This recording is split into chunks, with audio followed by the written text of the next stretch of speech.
Assalamu alaikum wa rahmatullahi wa barakatuh.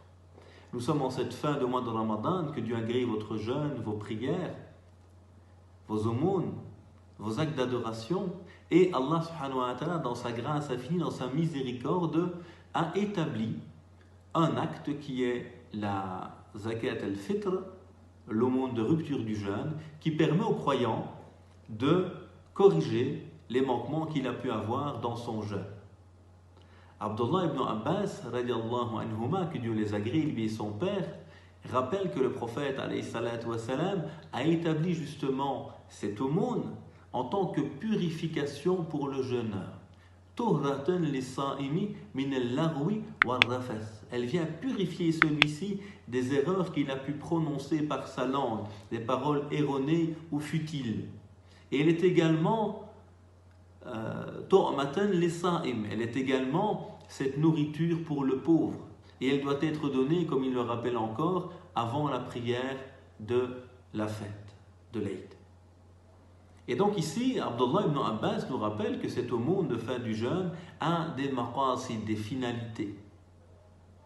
Et qu'elle vient, pour purifier le jeûneur des manquements dans son jeûne, en corrigeant l'erreur par la bonne œuvre, mais qu'elle vient également établir la solidarité sociale en invitant justement le croyant qui en a les moyens d'offrir aux croyants, à la croyante démunie, de quoi fêter dignement ce jour en préservant sa dignité, car il n'aura pas besoin de venir mendier ce jour-là, de venir demander l'aumône, la charité, car déjà cette aumône a été récoltée et c'est le droit du pauvre à nouveau sur celui qui en a les moyens.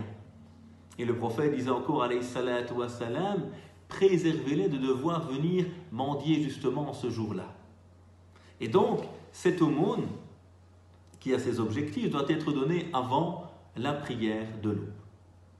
Certaines écoles permettent de la donner un jour, 2 jours avant le jour de l'Aïd, et certaines écoles, comme les Shafi'ites, permettent même de la donner dès le début du mois. Son statut, c'est une obligation pour celui qui en a les moyens. Celui qui a suffisamment de quoi vivre doit donner celle-ci, et chacune des personnes qui est sous sa responsabilité, on doit payer pour ceci cette aumône, qui est estimée en Belgique en tout cas à 7 € pour cette année par le Conseil des théologiens de Belgique. Alors cette aumône également, elle peut être donnée selon la majorité des écoles aux 8 catégories qui sont bénéficiaires de la zakat, comme on le cite dans Surat al-Tawbah, la Surat 9.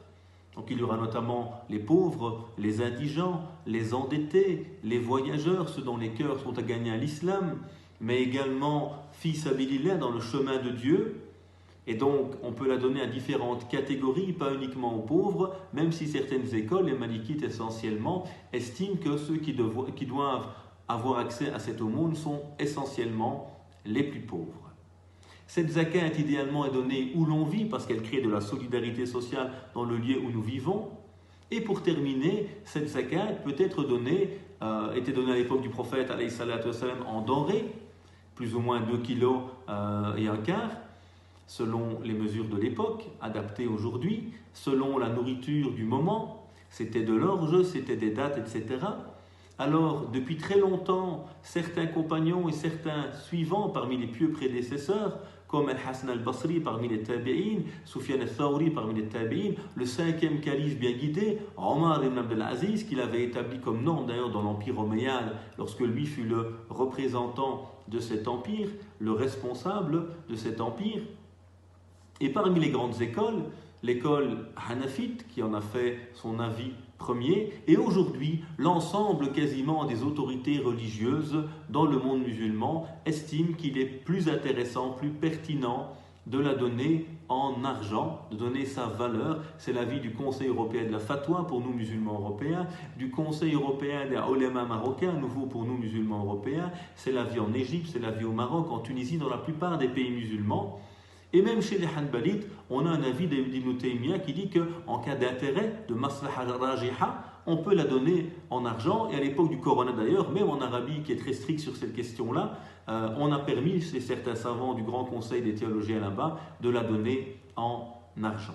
Et donc il est triste de voir chaque année malheureusement certains revenir avec ce débat sur la table.